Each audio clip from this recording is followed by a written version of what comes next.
Good morning! Flex ko nga pala itong alerta na ginagawa dito sa harap namin. So, ayan, ginagawa na siya. Malapit na din yan matapos. Ito pala yung anak ko, si Iya. Ayaw na niyan magpahawak kahit hindi pa siya masyado magaling mag-walk. Yan, nakapaa pa talaga. So, fast forward na. Ito pala yung first day sa school ni Nes. Ayun siya, naka-purple. Sumasayaw sila ng baby shark chan. Bali, nasuntok siya ng isang. Bale 2 hours lang yung klase nila kaya ayan, nagpe-pray na sila.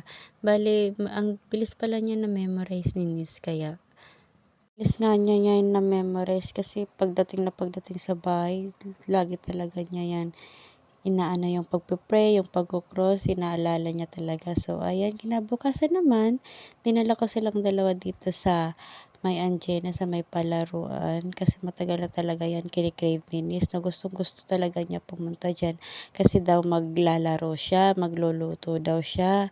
Kasi yun yung favorite place niya, yung luto-lutuan na yan. Kasi parang mahilig din siya magluto-luto. Ang hilig din niya ng mga laruan na ganyan. Pagkatapos nun, pumunta naman kami ng Naba. So, kasama ulit namin yan si Nis. Hindi yan laging mawala, hindi yan pwedeng mawala kasi sasabihan ganyan pagdating ng, bakit mo ko iwan?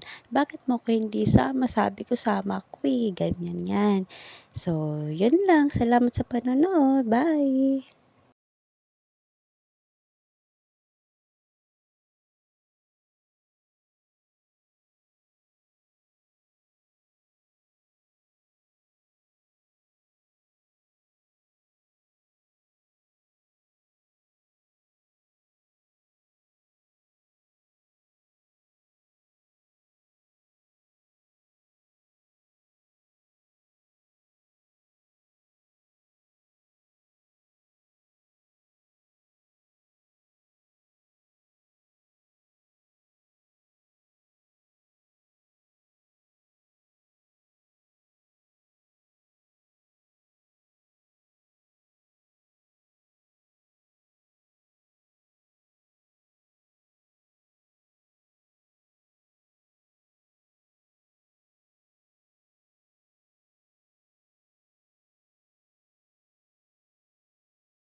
Iya.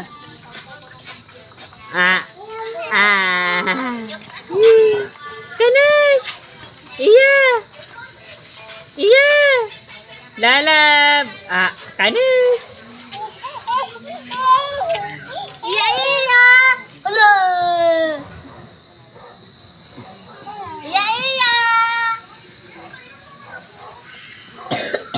Ah. Ah. Iya, iya. Ah. Ah. Ya. Iya. Halo. Halo.